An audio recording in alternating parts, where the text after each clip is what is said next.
tanaman hijau-hijau begini emang bikin suasana berasa adem ya bos. Terus katanya nih hobi merawat tanaman tuh bisa bikin rileks loh. Apalagi kalau tanamannya dijadiin sumber cuan. Duh, pasti bisa ngilangin stres nggak sih? Tapi tren tanaman hias kan udah lewat ya. Emang masih bisa cuan gede? Jawabannya bisa banget bos.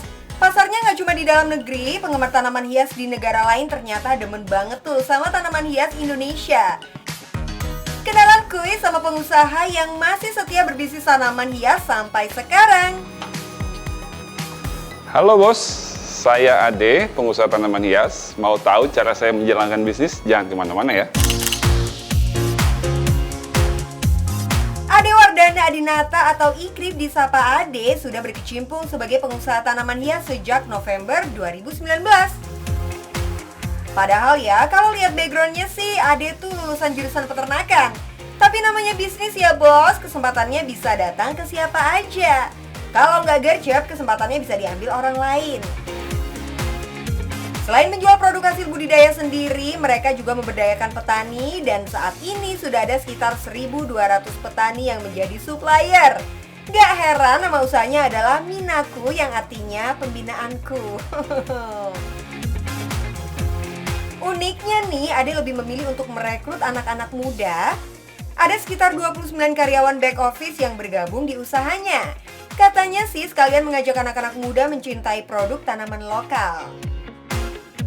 Awal membangun bisnis ini dulu karena kami melihat banyaknya tanaman-tanaman Indonesia yang diambil oleh orang-orang Asia lain, misalkan Jepang, Thailand, Vietnam, itu mereka mengambil dari hutan-hutan kita, lalu mereka bawa ke negara asalnya. Setelah itu mereka perbanyak dan setelah itu mereka jual ke Eropa, ke Amerika. Diawali dari keprihatinan itu sebetulnya, kenapa sih nggak kita yang memanfaatkan tanaman-tanaman itu untuk juga masyarakat kita bisa menghasilkan nilai ekonomi di sana. Duh, sedih deh ya kalau yang dapat cuan dari tanaman Indonesia malah orang-orang di luar negara sana. Untung aja ya Ade bisa melihat peluang ini. Karena belum banyak pengusaha yang tertarik menekuni bisnis ini, Ade jadi nggak worry deh sama pesaing. Nggak main-main bos, produknya sudah ekspor ke berbagai negara seperti Amerika, Eropa, dan Korea.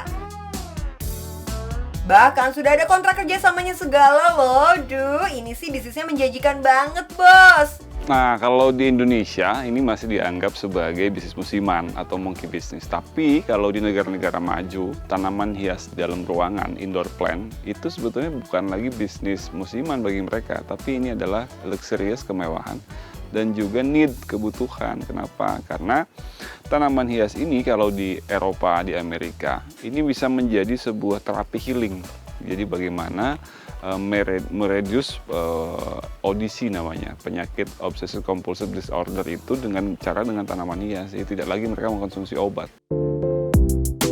Oh begitu toh, pantas laris manis ya bos. Ternyata tanaman hias di negara kita itu punya value sendiri di mata orang asing.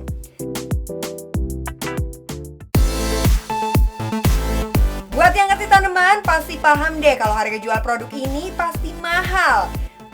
Tapi kalau dijual di luar negeri berapaan ya bos? Pasti udah pakai dolar nih. Ini Certosperma hambalii, harganya kalau di luar negeri ini $400. Lalu ada ini Scindapsus dari Kalimantan, ini harganya di $350. Dan ini Homalomena dari Papua, ini harganya di $450. Kalau dirupiahin harga tanamannya berjuta-juta gitu ya bos. Kok bisa sih harga tanaman doang semahal itu? Harga tanaman bisa mahal tuh biasanya karena sulit dikembangbiakan. Terus pertumbuhannya lama dan perawatannya butuh treatment khusus. Kalau jualnya murah ya rugi bandar bos. Mau tahu nggak apa sih tanaman yang jadi idola pelanggan? Kita mau nunjukin tanaman dari Papua. Ini namanya Certosperma macrotum. Batangnya seperti ular, Batik. batik, dan ini ancient, kayak tanaman purbakala. Ini kenapa masyarakat Eropa Amerika sangat suka tanaman ini. Etnik banget ya bos tanaman hias kita. Next, buat packing tanaman hias nih, harus ekstra hati-hati ya. Sebelum dikemas, tanaman harus dibersihkan beberapa kali.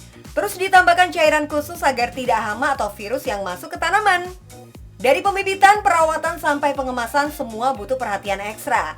Jangan lihat repotnya aja bos, kalau udah terima cuannya, mau seribut apapun juga pasti oke.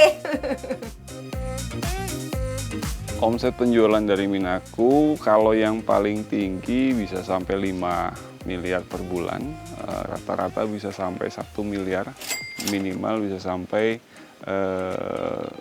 500 juta. Penjualan tertinggi memang untuk ekspor sebanyak 80%. Salah satu misi Ade berbisnis tanaman adalah mengenalkan kekayaan flora Indonesia pada anak-anak muda. Berani bisnis, berani rugi. Yang penting, cuan bos!